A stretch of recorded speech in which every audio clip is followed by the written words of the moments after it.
Hey there, friends and running fans. This is Amby Burfoot, welcoming you to the latest episode of the podcast, Running State of the Sport. And this is George Hirsch, your co-host at Running State of the Sport. In every episode, we talk to the smartest, most informed, most influential, and sometimes fastest runners on the planet. This week, we've got a great visit with Ben Rosario, one of running's most veteran entrepreneurial spirits. Ben's been an elite runner, 218 marathoner, a retail store owner, a co-founder of the Northern Arizona Elite professional team, and now a co-founder of the interesting new marathon, the Marathon Project, which will be held in mid-December in Arizona. But before speaking with Ben, we want to review the biggest running news from the last several weeks. Amby, what's caught your attention and what should our listeners be paying attention to?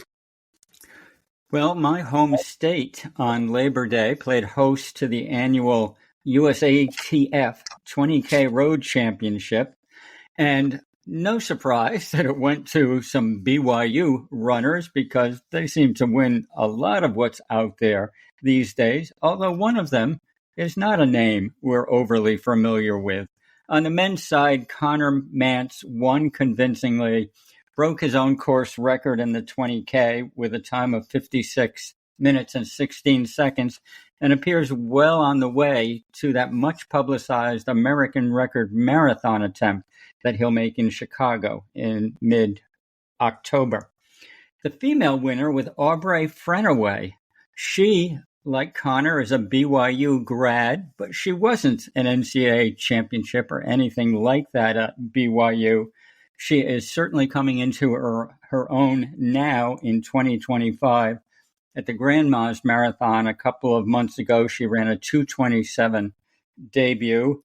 Now she's got this 20K, her first national championship, and I'm not sure which fall marathon she's entered in, but I bet she'll be coming around for another strong effort. Speaking of marathons, the Sydney Marathon on the other side of the globe from us made its debut as a world marathon major, becoming the 7th major. And it sure had an effect on Sydney's total race crowd. They had one person under 33,000. I'm looking at the number now.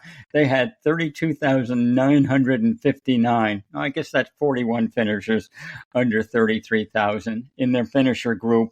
That was up from 20,000 a year ago in 2024.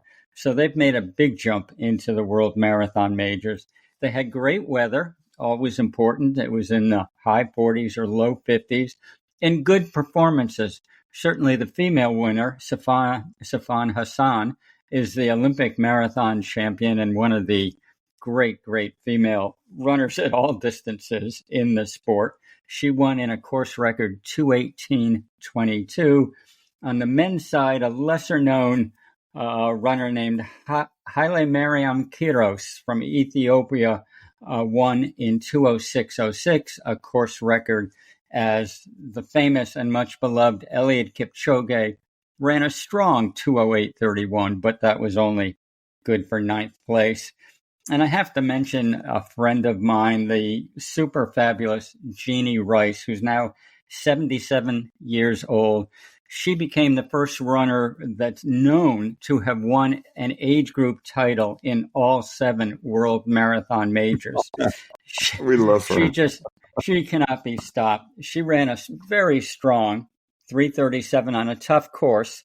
This came just 11 months after she had a broken bone in her foot that forced her to miss 3 months of training.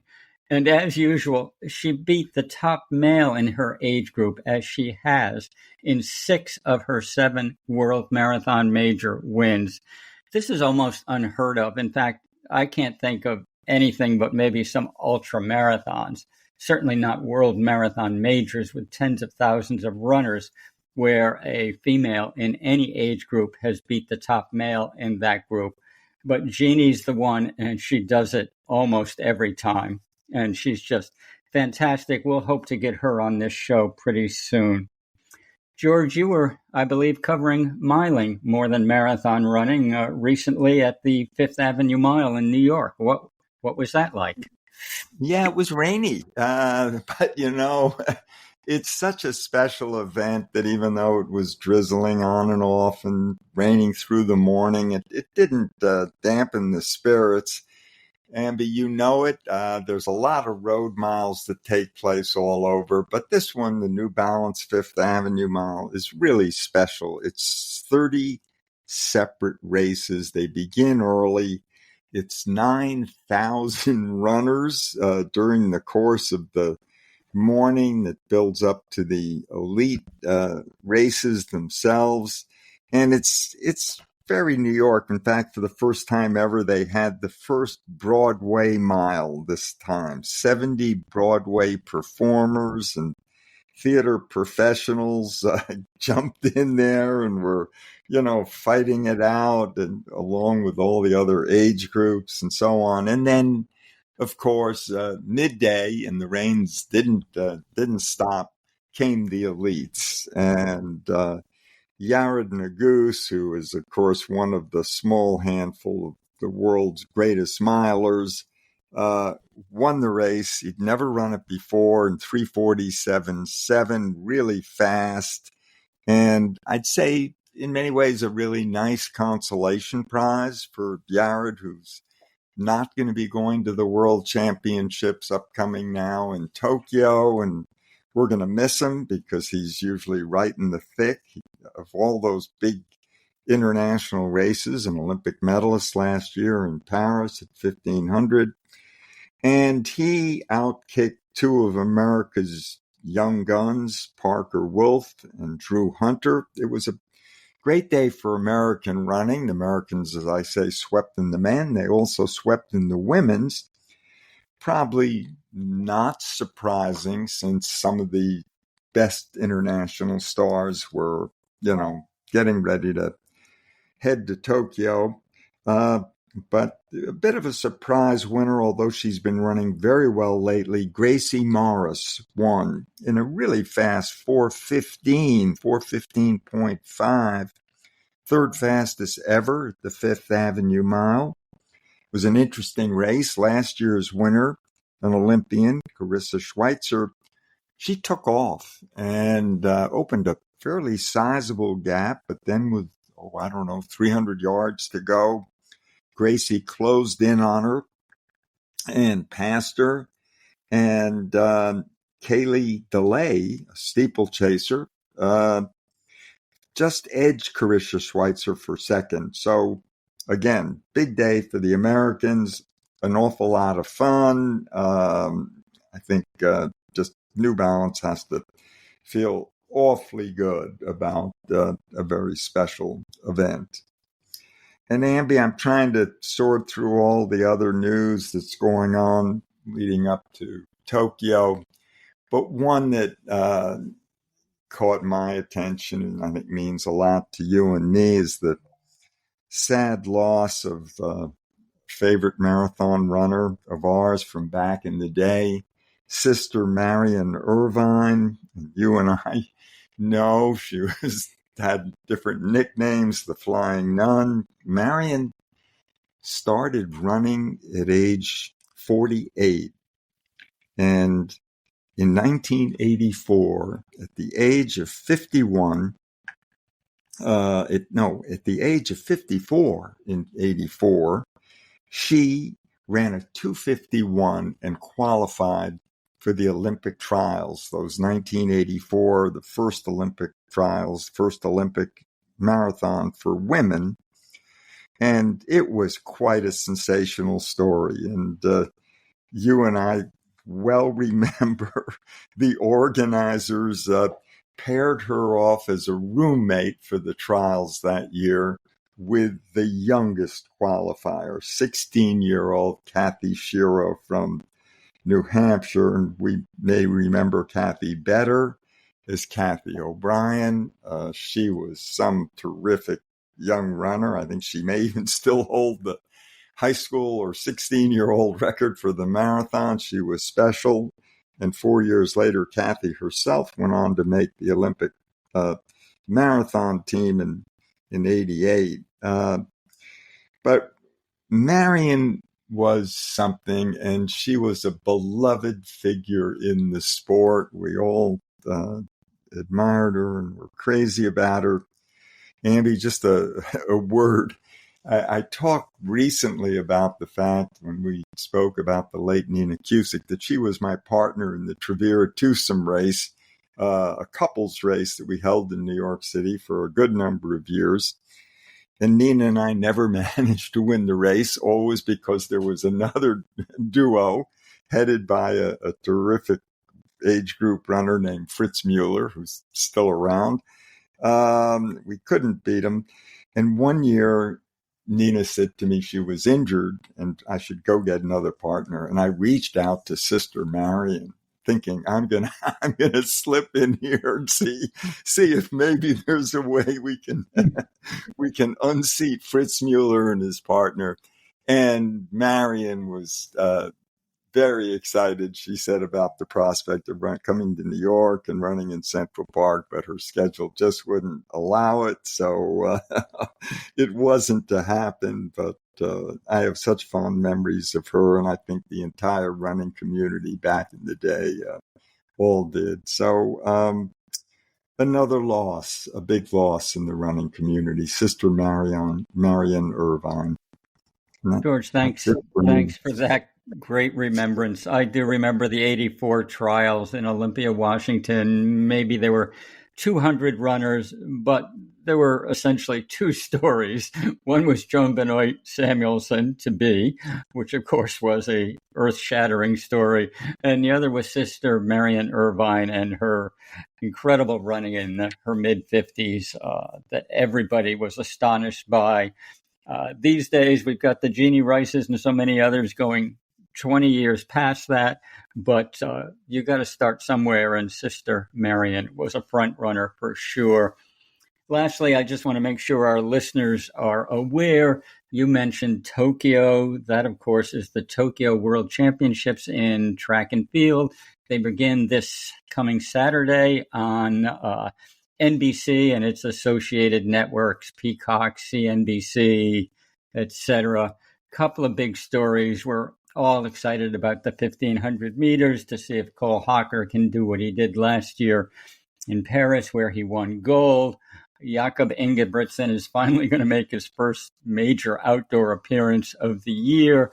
And the favorite will actually be a 20-year-old Dutch runner named Niels Laros, who has run 3:29 for 1,500 meters this summer, has a great kick, and the whole world's going to be watching that race really quickly. Americans are going to be very curious to see if Grant Fisher can improve on his bronze medals of last year in the 5,000 and 10,000. And for marathon fans like us, the marathons are on Sunday this weekend for the women's race and Monday for the men's race. I've been following Clayton Young's video series. He's very fit.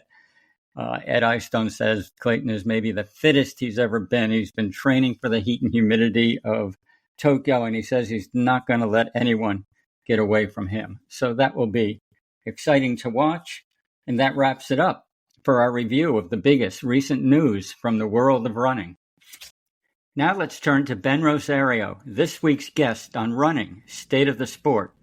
From about 2000 to 2010, Ben had a professional running career and recorded best times of 4:03 plus in the mile and 2:18:55 in the marathon. This included several years that he spent training with the well-known Hansons Brooks team in Detroit. Ben also has a long history as a running entrepreneur. He was a retail store owner for a number of years, and then, perhaps most significantly, he founded the Northern Arizona Elite team in Flagstaff in 2014. Ben left that position in 2024, but now he's full steam ahead with another big running plan. This one is called the Marathon Project, with the first running slated to take place in December of this year. The Marathon Project is promising more special touches and amenities than any previous marathon we've heard of, so we're eager to learn more from Ben. Ben, welcome to our podcast, Running State of the Sport. Well, thank you, George. Thank you, Amby. It's wonderful to be on. It's an honor. You guys have done so much for the sport, and to be able to talk to you here for an hour is going to be a joy for me.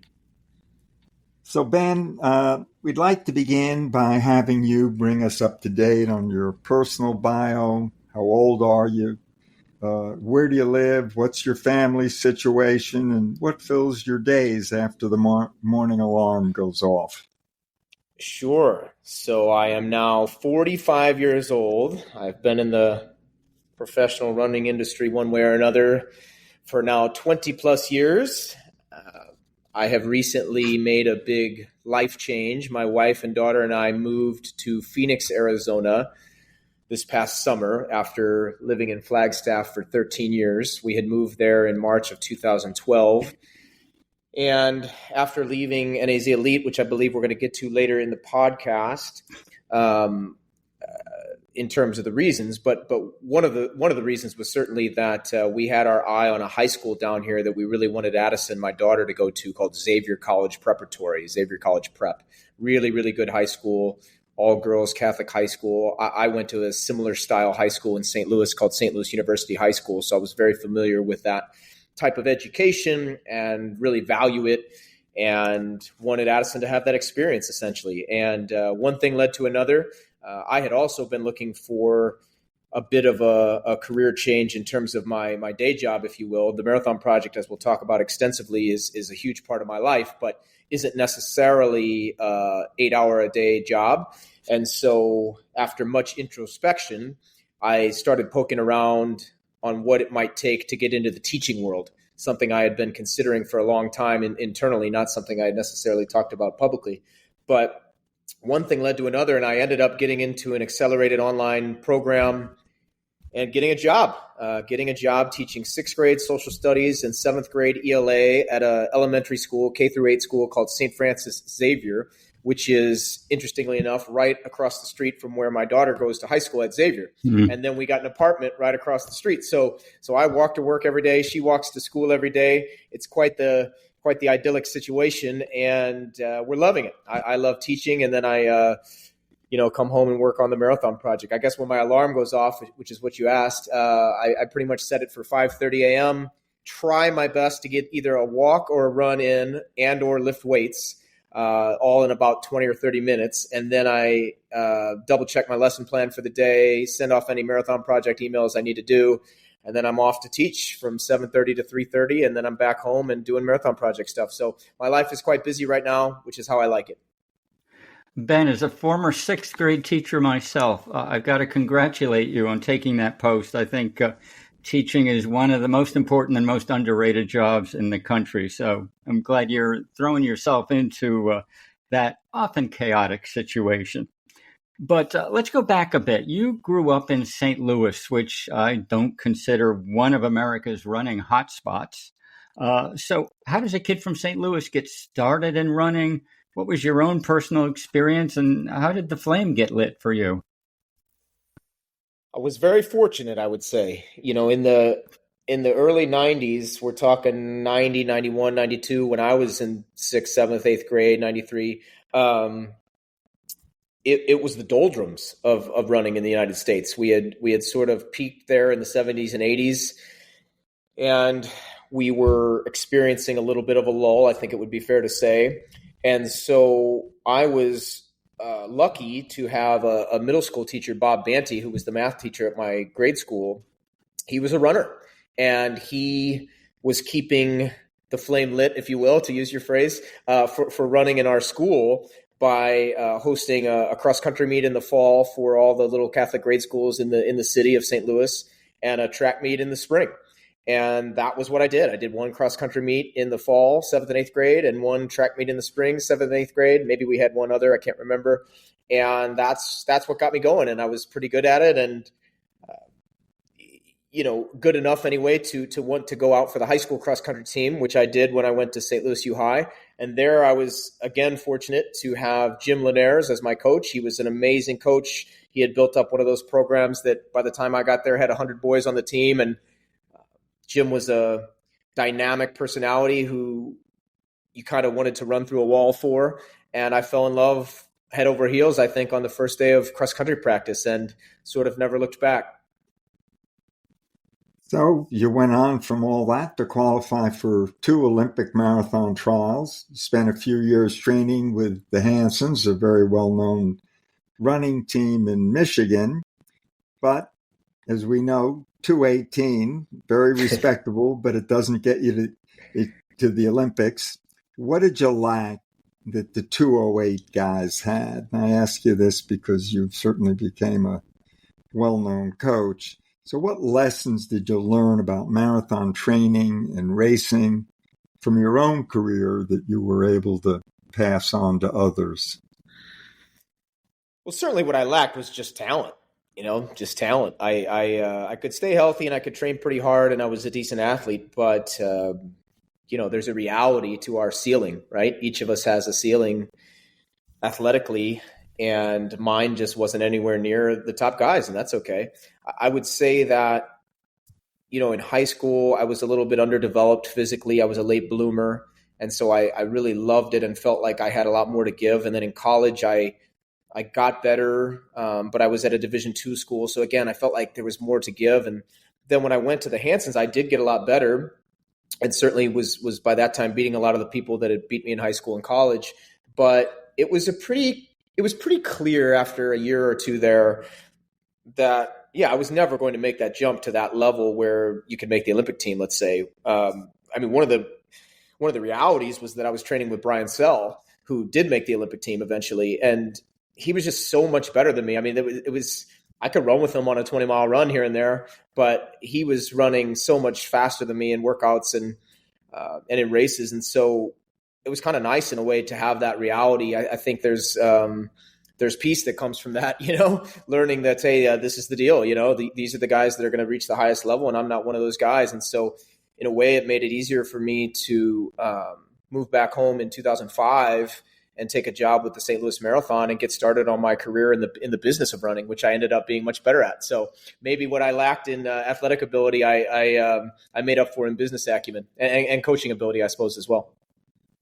We all remember what a monster Brian Sell was, and I can imagine that training with him was fun at times and not so much fun at other times when he was going hard. I just got a quick question about retail that kind of fascinates me. Back in the day that you were in retail, nobody was buying $250 and $300 shoes, which probably made the business a little tougher than today. But if you were to go back into retail tomorrow or next year, what would you think are the most important things, and what innovations might you try in a retail store? Yeah, I would have never thought that people would have been spending that much money for racing shoes, nor would I have thought that people of all ages and abilities would have been buying them. That was certainly not the case in 2006, 7, 8, 9, 10, 11, 12 when I owned my stores, nor was it the case when I was working at the Hansons in 03 through 05. But I think what the running stores have become is the center of their running communities, which is what we did in St. Louis at Big River Running Company. And I would, if I wouldn't do this, but if I was going to start another store, I would do it much the same. I would make sure that my store was much more than just a place to buy your shoes. That's what we always lived by, that idea that we were selling the running lifestyle, not shoes. Selling the shoes was a byproduct of being the center of the running community in St. Louis. And I think that's what makes a specialty store special. Otherwise, you could probably get the shoes cheaper if you really wanted to. And so, yeah, I can't say that I regret a whole lot about those years. I think I would do it really in a very similar way. I would do the group runs, and I would do the speed workouts, and I would host races, and I would have the youth team and the adult training team. All the things we did in St. Louis, I would do it all over again if I wanted to be successful. So from running specialty stores, what made you pull together the Northern Arizona Elite running team in Flagstaff? And what problems did you perceive in the American running scene then that you hoped to resolve? What were some of the most important things that NAZ Elite team did as a collective effort? Tell us a little about that, Ben. Yeah, when my wife and I moved to Flagstaff in March of 2012, with our then 1-year-old daughter, it wasn't really to start the team. It was just to get away after selling my half of the running stores and being a bit fried and a bit burnt out, a lot burnt out perhaps. So it wasn't until a year later in 2013 that we started thinking about starting a team of our own. But I had a pretty big head start, I think, in the sense that I had run on a team like that for 2 years in Michigan for the Hansons Brooks team. And Kevin and Keith Hanson were amazing at what they do. And I learned a lot from them. And then on top of that, I had owned my own stores for 6 years. So I really understood business. And I think I was able to combine those two experiences and look at it perhaps in a different way, look at it as a business. And I had the greatest business partner I could ever have in my wife. So we built a business plan, and it was very well thought out. And it was every bit as good as the business plan we had for the running stores. And so, what we really thought was the issue at that time, it's no longer an issue, but we thought at the time the issue was that these teams weren't maximizing their potential in terms of their exposure and their ability to create a brand around themselves. And we believed we could do that through social media, which was just really getting going in 2014.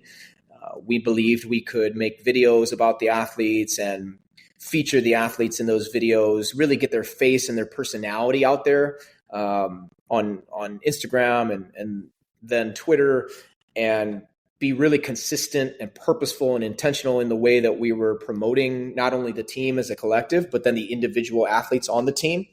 And we believed if we did that we could right away or fairly quickly become a pretty powerful brand within the running industry. And our goal was always to make ourselves marketable so that we could then attract interest from potential title sponsors, which we launched in January of 2014, and then we were able to sign on with Hoka in February of 2015 as a title sponsor. And that's what made the whole program and all the, I guess, wonderful things we were able to do over the next decade possible, because you can't do those things without money. And fortunately, we had a great partner in Hoka, and maybe the rest is history. I don't know. Well, I think it is, and it's good history, because you took an idea that looked like a regional running team in a place that not everybody knew was a great place to be training, and you made it into a national team with the social media efforts, and then with the extra boost you got from Hoka. It was quite astonishing to see how Hoka NAZ Elite became something out of nothing and quite quickly. So that was pretty tremendous. Then you went to the Atlanta Marathon trials in 2020. And of course, the marathon was largely your focus then, I believe. And of course, it all goes on the line on one day. It's a cruel system, but it's a system that we've all endorsed and followed forever. And on that day in 2020 in Atlanta, your runner, Alafine Toulamuk, won the race, which must have been out of your mind exciting for you and everyone associated with the team. Can you just tell us what that experience was like for you and your friends? Yeah, it was a great day. It was a great day. It was one of the best days of my life. It was the culmination of all the work, I think, that we had put in. And I say we, I'm talking about, my wife and I, but of course, all the athletes. I mean, all the athletes we had from 2014 on contributed in one way or another to that victory in that day, because they believed in what we were doing, and they believed in that team environment, and that you made each other better. And that particular group that ended up on the line that day believed in each other in a way that was really, truly special. We had sat down 12 weeks out or so before that race and kind of said to each other that, hey, if one of us makes it, we all make it. And it was kind of an one for all and all for one type of deal from then on. And those months were so intense and so powerful. What we were doing each week in training was crazy. It felt like we were just crushing it. And Alafine in particular, it became clear toward the end that she was on a level that we had never seen before on the team, and we had done pretty well before. So to have somebody doing the things that she was doing in training, I think we felt really confident that she was going to not only make the team, but I felt fairly confident she was going to win the race. But I felt we had other chances as well. And in fact, she won, and Steph Bruce was 6th, and Kellen Taylor was 8th. And unfortunately, on the guys' side, we had run into some trouble about 5 weeks out because Scott Smith and Scott Fauble, who were serious contenders to make the team on the men's side, got super, super sick with what we now believe was COVID. But of course, we didn't know what it was at the time. Scott Smith had gone to a family funeral in California in January and come back deathly ill. And he was living with Scott Fauble at the time. And then a couple of days later, Scott Fauble got deathly ill with these illnesses that we had never experienced. I remember Scott calling me and saying, "Ben, I have never felt like this in my whole life."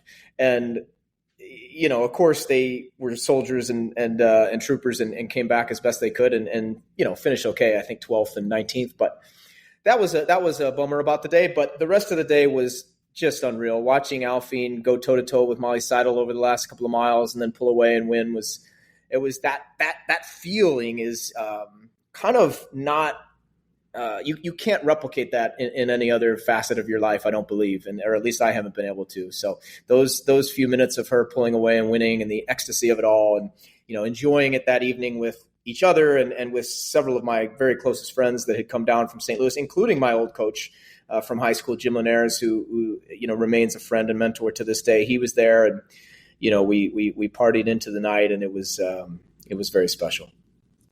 So Ben, beside Alphine's terrific trials win, you guys really had a lot of successes there. 13 national titles, 10 top finishes in world marathon majors, and 8 appearances at world championships. So I guess my question is going to be, tell us candidly, I mean, that's such a great success rate that you had. Tell us about some of the disappointments you had along the way. And of course, why you touched on it with the schooling in Phoenix, but why did you decide to leave NAZ Elite in, I guess, last year it was? Well, it goes back a little farther than that. We kind of got hit with a triple whammy there in 2020. So right after the trials, 2 weeks after the trials, we got hit with the global pandemic. And that was really unfortunate timing. Now, look, what was going on in the world was much more important. But as it relates to us, it was really bad timing for us. So we were at the top of our game. We had reached the mountaintop. Alphine was in such great shape. And I felt like had the Olympics taken place that summer, no pandemic, who knows what she could have done, right? We know what Molly went on to do. So who knows what Alphine could have done on the top of her game. Who knows what the ladies could have done coming back and running at the track trials. Kellen later that year in a time trial ran 31:07 for 10,000 meters with just her teammates. And so it was just really, really disheartening and really sad, I guess, for lack of a better term, for just a very simple term. It was a very sad time for us to have to endure that when we were really at our zenith. We tried to make the most of it. The Marathon Project 2020 was part of that. Part of the impetus for that event was to give my own athletes an opportunity to compete as well as athletes across the country. And we did well there also. Kellen ran 2:25, Scott and Scott both ran 2:09. We were still training at a super high level. However, I say triple whammy because, so we got hit with COVID right when we were crushing it. At that same time, the super shoe revolution had begun, and our brand was a little behind on that. And so we were competing against people with superior technology, which wasn't particularly fun. And then on top of that, there was this whole revolution starting in training with double thresholds and a whole new system of training. And I had worked so hard over 10 years to create sort of our system, and now everything was changing. And as a coach, I felt sort of, I don't know, just sort of, again, kind of sad, like, oh my gosh, how are we going to compete? How are we going to do this? And I didn't have it in me, to be honest. I at least at the time, I felt like I didn't have it in me to do it all over again. It felt like a whole new start after I had built this. We had built this amazing thing, and so actually, all the way back in 2022, I stopped coaching, and for me personally, I thought that, okay, I'll leave all this new stuff and this new training and these new technology things. I'll leave that to somebody else and I'll focus on the business. But that ended up being a mistake on a personal level because it just wasn't as fun, to be frank. I don't think I'm meant to stand or sit in front of a computer and have that be my life. That's not how I'm wired, and I don't get a lot of satisfaction from that. And so once we had Jack Mulaney in place, who's the head coach now, and I was a big part of that hiring process, he was great and is great, and I think the world of him. And so I felt like the team was in good hands at that point, and that's why I felt comfortable in 24 resigning and moving on, and looking for a new start. And we were also at the time in the fall of 24 going through the process of applying for this school, Xavier College Prep, where my daughter goes to school now, and she ended up getting in. And so, it just made sense to move and get a new start. And that's kind of how I've always been anyway. I did this, I owned my stores for 6 years. I'd been with NAZ for 10 years. I think it was just time for a move. So I don't know. It's a long answer. There was a lot. It's nuanced, I suppose, but there you go. Ben, your triple whammy answer was very interesting. You only scratched the surface, and I want you to claw a little bit deeper. So here come a couple of questions. One, what did you and other coaches and other athletes you knew, even beyond your team, think about the ethical implications of runners from one shoe company having a substantial advantage for several years before other runners had a chance to catch up? So that's the shoe question. And two, since we're all interested in training, do you really think that double threshold workouts have changed the marathon environment? Good questions. Let's see. Number one, what did we think? Well, you want me to dive deeper, so I'll dive deeper. I get angry. No. I'm thinking about how to answer it as truthfully and candidly as I can. Okay. What we did on our team at first, and maybe this was a mistake in retrospect, I don't know, is we tried to convince ourselves that it wasn't as big of a deal as it seemed to be. Because you can't. If you don't have the product, you have to convince yourself that it's not that big of a problem. And so I think we did a good job of that. But that was when only one brand really had them. Right. I think it became nearly impossible to deny their importance once all the brands had the technology and we were still a little bit behind. I think 2021, 2022, it was really difficult. And I think our athletes at that point were not naive anymore. They knew what was going on. I don't think we thought it was unethical. I'd never blamed any company for trying to create the best technology possible. That's what all the companies are always trying to do. If I was to lay any blame, and even then, I think I have empathy, but it's really up to the governing body, whether it's running or golf or baseball or whatever the case may be, to make sure that there's a fair playing environment for all involved. And in our sport, it's shoes. In NASCAR, it's tires, and in baseball, it's bats, and in golf, it's clubs and balls. Every sport has technology and needs to regulate that technology. And I think the technology made such a giant leap before the governing body, in this case, World Athletics, could sort of catch up and, let history show that there was a period of time there where one brand had a huge advantage over the other brands. And I think, the athletes that got hurt by that are always going to sting a little bit. But in the greater scheme of things, everybody's caught up now. And I think, at least as we sit here today, all is right in the world on that front. The second part of your question was about double thresholds. And what do I think? I think it's real. I think it's making an enormous difference. Thus far, I think it's made a bigger difference on the track but I think you're about to see it make a giant difference in marathoning as well. I think on the track, we kind of had the exact formula. All you really have to do is follow exactly what Jakob Ingebrigtsen is doing, and you're going to see amazing results. I mean, it's to the point now where if you're not basically replicating that program, you're losing. If I was coaching now, and again, that was part of my own personal, frustration was, oh my gosh, this is a totally new system. But if I was coaching now, because I now understand the system better, I would just implement that system as in terms of track athletes and preparing for the track. What I think you're seeing now is some really smart people starting to figure out how to implement it in the marathon. And I think very soon you're going to see a lot more fast times, at least on the American side, as we figure this thing out here in this country, than you've been seeing. And I think it'll look similar to the track where we're breaking barriers in terms of times that we never thought possible. Ben, I'm going to shift away from all the triple whammy talk. And I know you've got a big interest in the media, in the sport. There are thousands of running websites, podcasts like ours, newsletters, so much of that.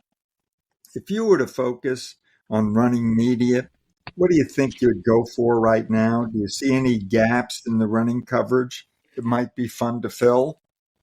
I think so. I think you're right. There's a ton of options, and there's loads of podcasts, audio podcasts, video podcasts. There's plenty of coverage of the meets and the events. I'll tell you what I think could be interesting. Is sort of a marriage between maybe what like a Citius Mag does, which I enjoy, and maybe what a Let'sRun.com does, meaning that our sport sort of lacks like a young, hip, fun group of people that are willing to be critical and analyze things and sometimes make fun of people and be a little negative, but also positive some other times. I mean, there's a golf podcast that I really enjoy called No Laying Up. And it's just a group of about 5 or 6 guys. I wish there were some women, but it's about 5 or 6 guys. And multiple times a week, they're releasing a podcast. After every big tournament, they're releasing a podcast. And they're just having fun. It's kind of like Citius Mag does, but they're also being critical and ripping people and doing some things that are fun to listen to, and I think in this sport, there's a lot of, for lack of a better term, fanboy type of stuff where everything's positive. And I think we are missing out because in the other sports, that's not the case. And you need a little bit of both. I think you need a bit of controversy sometimes. You need some villains. You need some people that are sort of, needling you and poking you a little bit. And I think maybe I don't want to do that, but I'm just saying, I think people would like it if that was a part of the landscape. Ben, Amby and I thought we were the young, hip alternative. Hey, this is a great podcast. There's lots of great podcasts out there, but you guys are hip. You know what I mean, though? Like, Let's Run we do. No, I loved your answer, by the way. I thought we need a little bit of that. No, yeah. I think the sport, get a little jazzed up. Other sports have that to a much greater degree than running. And I really take what you say, and I think it makes a lot of sense. Ben, let's move on to your latest project, which is called the Marathon Project. And of course, you're right. You did this already in December 2020 during COVID, when elite athletes needed a place to run, and you set up a course and conditions. A lot of people ran really fast. Now you're doing it for elites, but for a larger contingent as well. So tell us, what is the Marathon Project? Who is it for? And what are you offering? Yeah, it's different, offering something different. In all my ventures over the years, I've never tried to just copy what anybody else is doing. I've always tried to be a little bit different. And this is certainly that. We're offering a full weekend of marathoning, December 20th and 21st in Chandler, Arizona, on the same flat, fast criterium style course that we ran in December of 2020, when Sarah Hall ran 2:20.32 and 7 U.S. men broke 2:10. It's that concept that a flat, fast criterium course can produce really, really fast times. And I would argue can produce a ton of energy and atmosphere that's really difficult to do over the course of 26 miles in a big city where you have to try to fill that number of miles in terms of the road with fans. Only a few marathons in the whole world are able to do that. New York, Boston, Chicago to an extent, although even in Chicago, there's some dead spots, right? And so we wanted to create an opportunity to run really fast with a ton of atmosphere, almost a stadium-like atmosphere that you get at the Olympic trials. You mentioned Atlanta, where 250,000 people were there, and there wasn't a quiet part of the course. That's what I want. I love sports. And I also think that there's a lot of fans of the sport that run these marathons, but they don't get to watch the pro race. And so that's one of the things that's always fascinated me about the energy of the Olympic trials. And so what we did was create a situation where on Saturday, December 20th, there's an amateur race, limited field, tons of amenities. We're going to treat those amateurs like pros. They're going to get way more swag, a backpack, a quarter zip jacket. They're going to have an indoor warm-up area. They can drop their stuff off right at the start finish. They're going to have pacers. They're going to have personal bottles out on the course. So they can put whatever fluids they want into their bottles. They're going to have a place on the table every loop where they can grab their bottle. All the things that the pros get. So that's Saturday. Then those folks can stay Saturday night and cheer their heads off for the pros on Sunday. So that pro race on Sunday is going to be a limited field, 200 people only. All guys that have kind of run under 220 and women who have run under 240, 245. And that race has a prize purse and all those things. But it's on that same flat course again. And we're just trying to create a really fast environment. We know that's what people want. They want to set PRs. That's why they spend $250 on their shoes. And we want to give them everything possible to run as fast as possible. So that's essentially the concept. Yeah, interesting. I mean, a flat, fast course, you're right, the criterium style. Even give us a little more detail on if you will, you've already talked about it, the course logistics and, what we can expect at the Marathon Project in December from the course. The weather itself. is always important. Yeah. Well, this is exactly why we chose it in December of 2020, right? So December weather in Arizona is beautiful. Last time it was under 40 degrees at the start at 7:30 a.m. I think 37 Perfect. degrees. Yeah. It slowly rises into the 40s and low 50s by the end.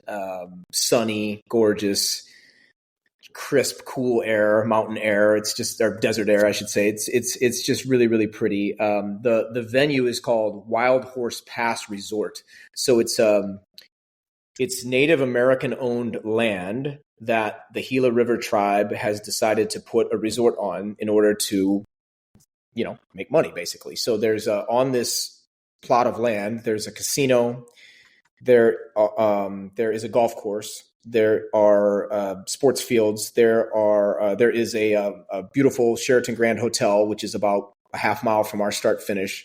There's a huge expo center called the Rawhide Event Center. And then there's a car racetrack, as well as a Western town kind of themed little amusement area. So it's a resort, and the roads are super flat, and it's kind of private. So we can avoid all of the issues that the big city marathons have in terms of, running past a church on a Sunday morning, or a gas station, or a Walmart, or whatever it might be, and having to figure out how to deal with all those logistics. We're just shutting down a 4.2 mile stretch of road and running back and forth on it for 26.2 miles, and we have the place to ourselves. So logistically, we've eliminated a lot of the issues that are sort of the bane of the existence of race directors all over the globe. And we're just focused on the athletes. And so we can spend a lot more time on making sure that the athlete experience is top-notch, world-class, super fun, and less time worrying about where to put each barricade. So it sounds like a great opportunity for someone to run a Boston qualifier, say, fast, good weather, pacers, and all of that. Money always enters into the picture in these things. So I've got two questions. First, It appears the entry fee is $500, which raises an eyebrow. So I'd like you to discuss why that's a reasonable entry fee. And number two, even though you and your partner Josh Cox are so well known and highly respected among professional marathoners, I'm not sure I understand how you get a really good elite field against the backdrop of Valencia, Cal International, Houston, etc. Yeah, so the $500 entry fee was not just plucked out of thin air. What we were looking at was, what do races charge for a VIP entry? Because we felt like we were giving a VIP experience. And not only what do they charge, but what do they provide? So in many cases, it was bag drop at the start finish, indoor warm up, your own porta potties, just very simple amenities, honestly. And they were charging in the $500 range or more, quite frankly. A VIP tent, things like that. And so we were just trying to come in at a price point that was at or a little bit better than the VIP experience options at Chicago, CIM, et cetera. We were mostly looking at American marathons and what those races were charging for their VIP experience. And then we were trying to beat that VIP experience. And so our big belief was that, okay, people are obviously willing to spend this money on these VIP experiences. They really value the convenience of some of these amenities, but how could we go a step beyond? And so I would say our two biggest things were A, paying pacers to pace people in those ranges that never get pacers, 240, 245, 250. Those folks are kind of hung out to dry at so many marathons because there's pace groups for 310 and 315 and 320 and 4 hours. And of course, the pros, 220, 215, 210, they're 205, they're well taken care of. But there's this whole group of people that train really, really hard and are running tons of miles every week and doing mile repeats and doing 20-mile long runs, but they're not getting really those type of amenities. And so we felt like the pacers, again, we've got pacers that we're paying to come in for their travel and lodging from New York and Canada and all over the country to pace these folks. So that was a big one. And then the other one was the personal bottles, which was a big undertaking and is still going to be a big undertaking. And it costs a lot of money. But we're bringing in Sam Grotwald from the New York Roadrunners to run that entire program for us. Nobody knows how to do this better than Sam. Yeah. We're paying a ton of money, obviously, for the extra tables. And it's a difficult task to get all the volunteers that it takes to man those tables. But we felt like that was what was going to be the big separator for us and made the price point appropriate. And so, that's what we settled on. And then I guess the market will bear whether we got it right or not. But that's America, right? And if we didn't get it right, maybe we'll have to lower it. And if we got it right, maybe we'll raise it. I don't know. That's kind of how the world works. What was the second part of your question? Oh, the elite athletes. Yeah. Yeah. So the elite athletes. I mean, I think it's a gradual process, right? New York City, when it started, didn't have the field that it does now, right? So we're starting out with a $40,000 purse, $10,000 for the win for men and women. We feel like already we have a field that's going to be comparable to, I would say like CIM, Grandma's, Twin Cities, the races that have a similar, first place prize in America. And then, of course, you go from there and you build and you try to have more prize money the next year and the next year until you're in the range where you can get people who are running 205, 204, 219, 218 on the women's side. And it just takes time. But that's our goal is to gradually build a legacy so that it can become a race that you really want to win and that it means a lot to win it. But it takes time. Interesting. So we got a sense from you of the business model, and how many do you expect in that Saturday race? Just what's your hope for year one? Well, first of all, in terms of the business model, I think the other thing is that we have 4 owners and we put up our own money to start it. We didn't go out and try to raise tons of money from a bunch of different investors. Because we're taking a more gradual approach. And this isn't, no pun intended, a slam on Grand Slam track and what they did, but they tried to spend money to make money. invest a ton of money, get a bunch of investors, spend all that money up front on huge prize purses and hype and all those things. And I think they ran into some unfortunate situations, and I certainly wish them the best and hope that they can climb out of it. But our belief was that, hey, let's do this ourselves. Let's build it slowly. Let's treat it like a business, understanding that we're probably going to come out with a loss on the first year and have to put in a little bit more money. That's where we're at right now. That's what it looks like will be the case, and that's understandable for the first year of a business. And then, you build slowly and gradually. Our thinking was there's really no sporting event that I can think of on this earth that in the first year became a legacy event. Whether it was, again, the New York City Marathon in the 70s, and I don't know how long you'd say before it was really a legacy event, maybe 10 years. Or maybe like you might look at golf, the Players Championship also started in the 70s. So it was way behind the Masters and the US Open and the British Open, et cetera. And it probably wasn't until the 90s that it was really a legacy event and a really big deal to win. So we understood that it takes time to build these things. And so, again, that's sort of our business model is almost a small business model, if you will. So more similar to how I started my running stores or NAZ Elite. And that's really the model that I'm familiar with. In terms of how many people we'll get for the Gold Wave in year one, which is what we're calling the amateur race, probably a few hundred. I guess we're at that right now. So I don't know how many more we'll get between now and the race itself. But, there's pros and cons to that, right? We can't have more than 1,000 on the course. There's just no way, because we have to provide that intimate experience, and we have a loop course, so we don't want to have too much lapping. Our race management team said no more than 1,000. So in a way, if we're just at a few hundred, it's actually easier to provide each one of those people a great experience. We already have plenty of people to have big pace groups. So, I mean, to me, if we didn't even get one more person, I'd be fine. But of course, it's one of our revenue streams, so it would be nice to get more people to sign up. But I just think for us, the model it's so dependent on these people that do it in the first year having a great experience. So as long as we give those people a wonderful time and they set PRs and go away happy, I think we'll be looking very good for the future. Ben, it seems to me that you have personally always associated yourself with really quality running events. And that's also clear about this new marathon project. And you and I and George don't know how many people you're going to have in December or what the balance sheet is going to look like.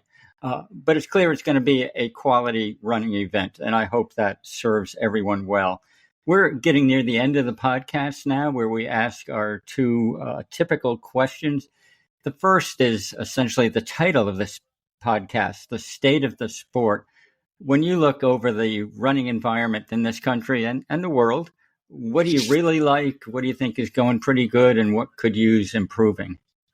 I think it's strong. I think we're in a third running boom. I think people are running for all sorts of reasons at all sorts of distances, whether it is the marathon, whether it's ultra trail, whether it's just running clubs. There's a lot of people running in big cities that never even race, but they're running and they're buying running shoes, right? So I think from a overall state of the sport, or if I'm answering the question, what do I think of the overall state of the sport? I think it's very, very healthy because of all of that and all those people that are running all over the world for all sorts of different reasons.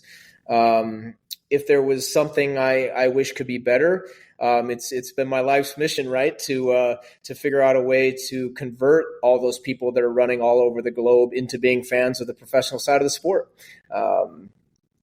I think that we did a pretty good job of that in St. Louis.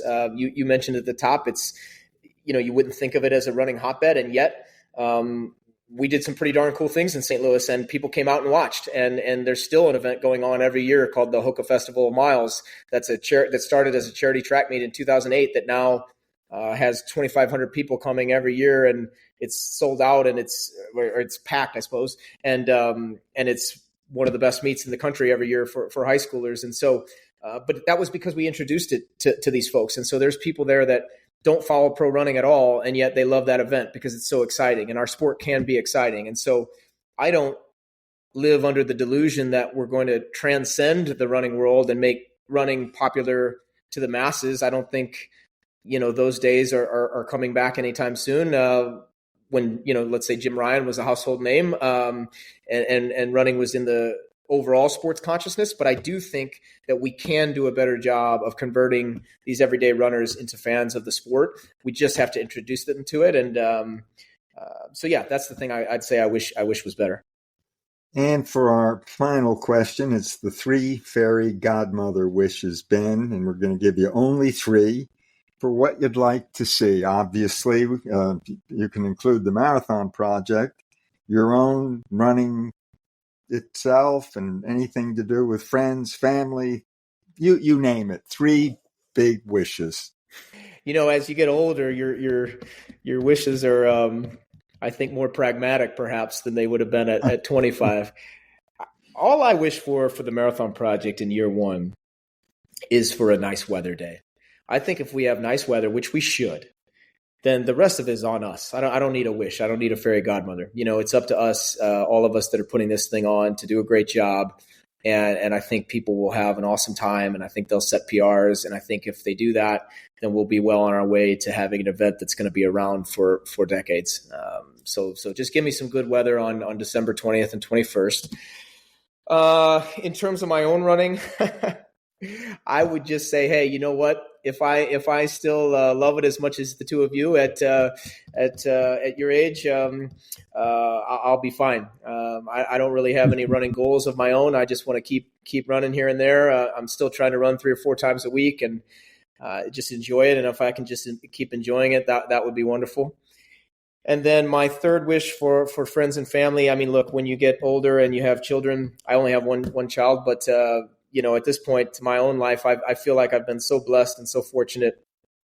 I really don't feel like I need anything else. All of my wishes are for her. So I just hope that she has every opportunity to become the person that I think she's capable of becoming. And if she does that, then my later years will just be spent watching her do her thing, and that would make me very happy. And that's it for this week's podcast with our guest, Ben Rosario. Ben, thanks so much for joining us. It was really fun to chat with you today, to learn about the Marathon Project. We didn't know you were teaching school in Phoenix, and that's great too. Thanks again. Thank you, guys. Andy, we don't know Ben Rosario as well as some of our prior guests, so we really learned, I think, a lot from our conversation with him. It's quite impressive how many different roles he's played in his running life and the running project that he's involved with now. So give us first your takeaways from all that with Ben. Well, my first takeaway, and this was a surprise and breaking news to me, is that Ben has now become a 6th and 7th grade school teacher. And as a former 6th grade school teacher myself, I was pleased to hear that because teaching is such an overlooked profession. I was probably most interested by his comments on the introduction of super shoes in 2016 and also about double threshold training. I expected him to be a little bit more bitter than he was about super shoes because in the early years, they were only available to Nike athletes, and he was coaching a Hoka team, which was a little slow to develop their super shoes. But he really wasn't bitter, and he was smart enough to get his team focused on the psychological side of marathon performance and not just shoe tech, and that was very smart. I was surprised again by his real quick adoption of double threshold training as a new wave, not just for milers, which we've seen in all the fast 1,500 and mile times of the last several years, but he also thinks it's a brand new wave in marathon training and racing. I'm not so sure of that. He's the first person I've heard say so strongly that he thinks we're going to see much faster marathon times by Americans soon as they adopt double threshold training. So I'm not holding my breath, but I'm very eager to see if what he's predicting does come true. George, what struck you most about our conversation with Ben? Yeah, Andy, I had heard, of course, about the Marathon Project that Ben is the co-founder of and he's working on. I didn't really get under the hood of the thing until we talked to him. And I found it interesting on a number of counts. One, I think, was that Ben is not overreaching here. It's not like he's going to be investing a huge sum of money and putting it all at risk and endangering the project in any way. It's a 2-day running event, as he told us. It's what he calls the Gold Wave Marathon on Saturday, which is your people's race. And the course is a flat, fast criterion course, so it's loops that keeps the crowd there and engaged and involved. You don't have those blind spots that often you get on many marathon courses where there aren't spectators. And the can only take a field on the people's race of up to 1,000 runners. So, he may not get all of that the first year, but that's not asking all that much. And he has a big entry fee of $500. Our first instinct was, wow, but he explained he's giving them really the treatment, the benefits of elite runners. So you come in there, you're a 240, you're 250 person, you're someone looking for a Boston qualifier. He's even having your own special water bottles, just like Elliot Kipchoge gets, and you've got pacers. Usually the pacers that we see in the marathons don't go down to 240, 245, at least a lot of them that I see don't. You'd know better, Andy, because you are the father of pacemaking. I remember way back, must be 30 years ago, when you came up with the whole idea of pacemaking. And for that alone, you deserve an enormous amount of credit because it's made a world of difference. So he's treating his runners, all of them, even in the people's race on Saturday, like they're elites. And, runners, Andy, right now, I think are looking for two things. One, they're looking for something new and different. And two, they're always looking for a way to do it faster. And the temperature down there in Arizona in December is pretty ideal. It's a near down peak. He's going to get some ideal conditions. And that's what you want when you're going into a marathon and a perfectly flat, fast course, and then you're being taken care of as if you're a professional runner. I think that's going to appeal to a number of people.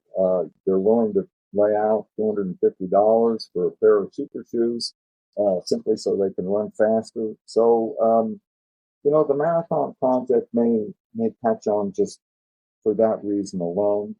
And then as to the professionals, he can take a field of up to 300. I guess that would mean 100 men, 100 women, something like that, on the following day. And he pointed out he's competing against Valencia, Cal International, Houston, a lot of big marathons that time of year, even before that, of course, New York, Chicago. But he can make an argument, and that is, come run my race. There's no appearance fee, but you got to crack it in the $10,000 prize. And winning a race may be an awful lot better than getting, 11th or 9th in Cal International. And that might appeal to some of the professional runners and their coaches, an opportunity like that. Anyway, it was interesting. Long way of saying it was an interesting way for us to really hear about the Marathon Project. And, I can only wish Ben the best in what he's doing. I'm going to be following it with real interest. Well, Ben has certainly been involved in quality projects in the past, and this is one too. And I also hope that it will prove a big success and begin to become a legacy event. And that's it for this week's episode of Running, State of the Sport. We hope you enjoyed joining us as much as we enjoyed sharing the time with you. We'll be back again soon with another episode. Until then, please tell your friends about running State of the Sport, and we'd also appreciate a review at your favorite podcast host, like Apple Podcasts or Spotify Podcasts. In signing off, here's our hope for the state of your own personal running. Chin up, clear eyes, full heart, keep moving, onward.